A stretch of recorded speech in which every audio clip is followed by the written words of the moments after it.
এই ঠান্ডায় বিয়ের কথা ভাবছো? যে বিয়ে ওদের হয়ে যাচ্ছে, আমার বন্ধুদের হয়ে যাচ্ছে, বাট আমার হচ্ছে না। তাদের একটা ছোট্ট মেসেজ, ভাই এখনো বিয়ে করিসনি, ভালো আছিস, বিশ্বাস কর ভালো আছিস, বিয়ে করিসনি। কেননা বিয়ের পরে না, ওই যখন কম্বলটা শেয়ার করতে হবে তখন ঠিক ঠান্ডাটা বুঝতে পারবি। তারপরে হচ্ছে ফুলকপি আর বাঁধাকপির সিজন শীতকালে, সেটা সবাই খেতে ভালোবাসে, বেশিরভাগ মানুষ পছন্দ করে।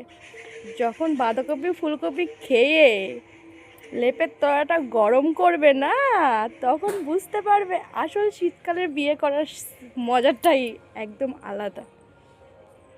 তারপরে হচ্ছে এখন নিজের কম্বলের মধ্যে একা মুড়ি দিয়ে ঘুমিয়ে আছি, এটা ভালো কথা, বাট যখন কম্বলটা শেয়ার করতে হবে না, তখন বুঝতে পারবে। আর মেন একটা টপিক, কম্বলে যদি একটু নড়াচড়া হয়েছে, কোথা থেকে যে হাওয়া ঢোকে আমি সেটা আজ পর্যন্ত খুঁজে পেলাম না, যে কম্বলে কোথা থেকে হাওয়া ঢোকে। এত গুজে গাজে শোবো, পাশের জন যেই নড়াচড়া করবে সেই হাওয়া ঢোকে শুরু করে দেবে। কোথা থেকে হাওয়া ঢোকে ভাই?